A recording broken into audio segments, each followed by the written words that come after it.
And then with robotics, we've built something called Gemini robotics models, which are sort of fine-tuned Gemini with extra robotics data. And what's really cool about that is, and we released some demos of this over the summer, was you can have, we've got these tabletop setups of two hands interacting with objects on a table, two robotic hands, and you can just talk to the robot. So you can say, put the yellow object into the red bucket or whatever it is, and it will interpret that instruction, that language instruction, into motor movements. And that's the power of a multimodal model rather than just a robotic specific model. Right. Is that it will be able to bring in real world understanding to the way you interact with it. So in the end, it will be the UI UX that you need for as well as the understanding the robots need to navigate the world safely. I asked Sundar this, does that mean that ultimately you could build what would be the equivalent of, call it either a Unix, like an operating system layer, or like an Android for generalized robotics, at which point, if it works well enough across enough devices, there will be a proliferation of robotics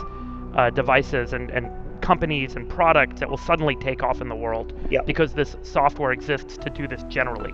Exactly. That's certainly one strategy we're pursuing, is a kind of Android play, if you like, as a kind of robotics, almost an OS layer across robotics.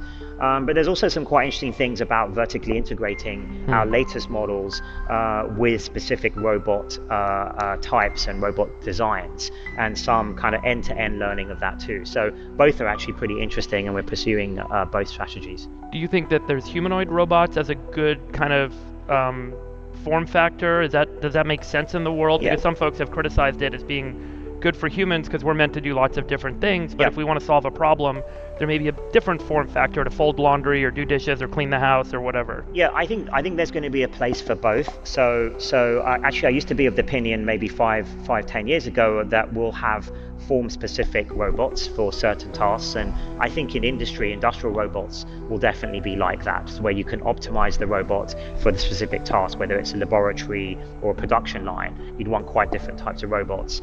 On the other hand, for general use or personal use robotics, and just interacting with the ordinary world, the humanoid form factor could be pretty important, because of course we've designed the physical world around us to be for humans, and so steps, doorways, all the things that we've designed for ourselves, rather than changing all of those in the real world, it might be easier to design the form factor to work seamlessly with the way we've already designed the world. So I think there's an argument to be made that the humanoid form factor could be very important for those types of tasks, but I think there is a place also for specialized robotic forms. Do you have a view on hundreds of millions, thousands over the next 5 years, 7 years? I mean, do you have in your head, do you have a vision on? Yeah, I do, and I spend quite a lot of time on this, and I think we're still, I feel we're still a little bit early on robotics. I think in the next couple of years there'll be a sort of real wow moment with robotics, but I think the algorithms need a bit more development. The general purpose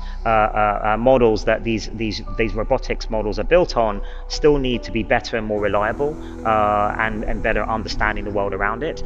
And I think that will come in the next couple of years. And then also on the hardware side, the key is I think eventually we will have millions of robots helping society and increasing productivity. But the key there is, when you talk to hardware experts, is at what point do you have the right level of hardware to go for the scaling option? Because effectively, when you start building factories around trying to make tens of thousands, hundreds of thousands of a particular robot type, it's harder for you to update, quickly iterate the robot design.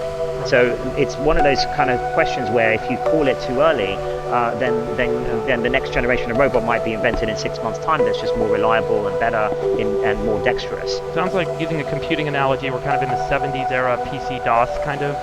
Yeah, potentially, but of course I think the maybe that's where we are, but I think except that 10 years happens in 1 year probably. So right. so you've got to update quickly. Might be one of those years. Right, exactly.